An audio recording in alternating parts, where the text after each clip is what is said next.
IKN kayaknya belum ada. Nanti saya bilang, Mbak, kan anggaran kita diblokir semua. Kok kayak progres gimana sih? Anggarannya nggak ada progresnya. Buat beli makan siangnya Pak Menteri, itu progresnya.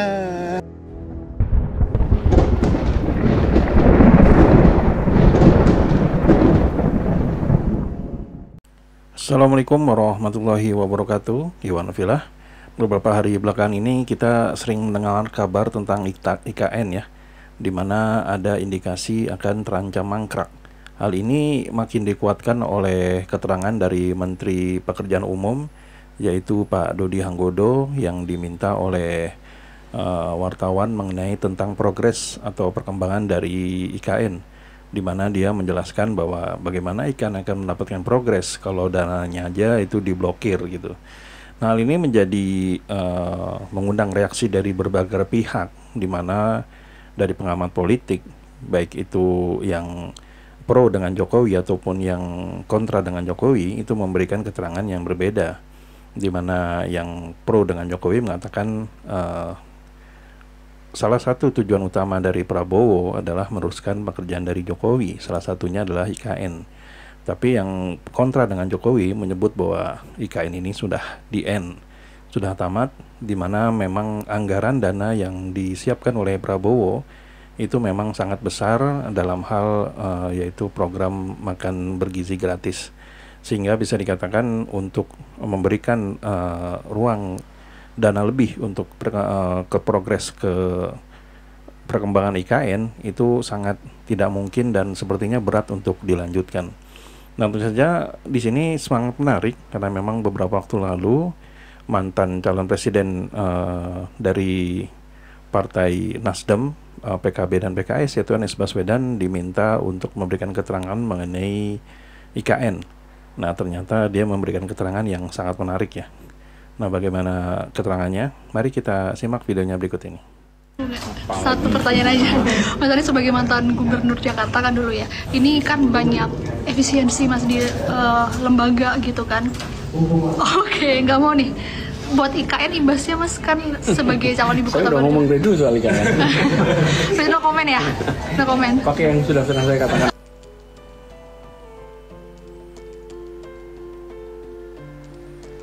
Jadi gini, Bung Haimin, ini soal sumber daya yang kita miliki. Kita punya sumber daya yang terbatas, yaitu namanya anggaran. Lalu kita punya kebutuhan yang banyak. Pertanyaan kita, dengan sumber daya terbatas, kebutuhan yang banyak, yang mana yang mau dibiayai? Oh, kita punya keinginan A, B, C, D, tapi keinginan itu belum tentu kebutuhan. Betul tidak? Nah, menurut kami yang harus dibiayai sekarang adalah yang menjadi kebutuhan. Pertanyaan kemudian, apakah membangun kota baru itu kebutuhan? Belum, itu keinginan iya, tapi kebutuhan tidak ada kebutuhan itu. Di sisi lain, bukan hanya masyarakat di luar Kalimantan, di Kalimantan sendiri ada kebutuhan membangun jalur transportasi antar kota se-Kalimantan. Ada kebutuhan memperbaiki sekolah-sekolah rusak se-Kalimantan. Ada kebutuhan membangun puskesmas di setiap desa dan kecamatan se-Kalimantan. Jadi dari Kalimantan sendiri itu banyak kebutuhan mendasar belum tercukupi. Apalagi bila kita masukkan yang di luar Kalimantan, di Nusa Tenggara masih banyak PR yang harus kita. Yang IKN tadi saya numpang jawab di 1 menit deh. Ketika tujuan membangun kota baru dan ibu kota baru adalah dengan alasan pemerataan, maka itu tidak menghasilkan pemerataan yang baru. Mengapa? Karena itu akan menghasilkan sebuah kota baru yang timpang dengan daerah-daerah yang ada di sekitarnya. Jadi antara tujuan mau memeratakan Indonesia tidak. Kalau mau meratakan Indonesia, maka bangun kota kecil menjadi menengah, kota menengah menjadi besar di seluruh wilayah Indonesia. Bukan hanya membangun satu kota di tengah-tengah hutan. Karena membangun satu kota di tengah hutan itu sesungguhnya menimbulkan ketimpangan yang baru. Jadi sekali lagi nih, antara tujuan dengan langkah yang dikerjakan itu tidak nyambung. Nah, kami melihat di sini problem. Ini problem.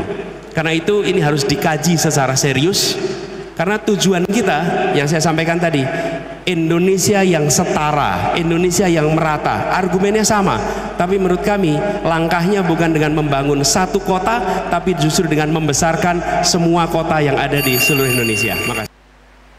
Ya, itulah tadi keterangan dari Anies Baswedan, di mana dia sempat ditanyakan oleh wartawan bagaimana pendapatnya tentang IKN yang sepertinya ada kemungkinan bakal mangkrak ya. Anies Baswedan tidak memberikan jawaban yang pasti, dia hanya memberikan clue. Silahkan tonton video-video saya yang dulu mengenai tentang IKN, dan akhirnya kita putar di sini dan kita bisa melihat ya, bisa menilai kalau sejak 2 tahun yang lalu Anies Baswedan ini memang kurang sependapat dengan dikeluarkannya dana besar dari APBN tentang khusus untuk membangun sebuah IKN. Padahal menurut Anies banyak sekali kota-kota yang ada di Indonesia yang memang membutuhkan dana tersebut untuk perkembangan kotanya. Di antaranya adalah kota-kota kecil, di mana bisa menjadi kota yang menengah, kota menengah bisa menjadi kota besar, sehingga bisa dikatakan target utama dari pengeluaran APBN besar-besarnya itu tidak hanya tertuju di satu kota, tapi merata ke seluruh Indonesia. Bahkan Anies Baswedan juga mengatakan kalau IKN ini bakal menjadi problem dan bakal menjadi sesuatu yang bisa dikatakan yang tidak diinginkan oleh masyarakat Indonesia. Dan bisa dikatakan walaupun memang belum 100% ya, tapi bisa dikatakan ada indikasi yang sangat kuat bahwa IKN ini akan mengalami kemangkrakan atau tidak akan lagi berlanjut. Hal ini bisa mengingatkan kita kepada program dulu pada Presiden SBY dulu, di mana beliau memberikan angin segar kepada para atlet Indonesia dengan dibangunnya Hambalang. Namun karena memang ada beberapa hal, diantaranya adalah korupsi, sehingga Hambalang itu menjadi mangkrak. Yang menjadi pertanyaan adalah apakah IKN menjadi mangkrak seperti Hambalang? Kita lihat saja beberapa bulan ke depannya. Dan kalau memang itu terjadi, berarti apa yang dikatakan Anies Baswedan jauh-jauh hari itu bisa menjadi kenyataan. Kira-kira bagaimana menurut teman-teman semua? Apakah cocok apa yang dikatakan Anies tadi, atau mungkin ada pendapat lain? Silahkan tuliskan di kolom komentar ya. Sampai di sini Deden Project. Belum kami ada salah kata atau salah data, kami mohon maaf. Wabillahi taufiq wa hidayah. Wassalamualaikum warahmatullahi wabarakatuh.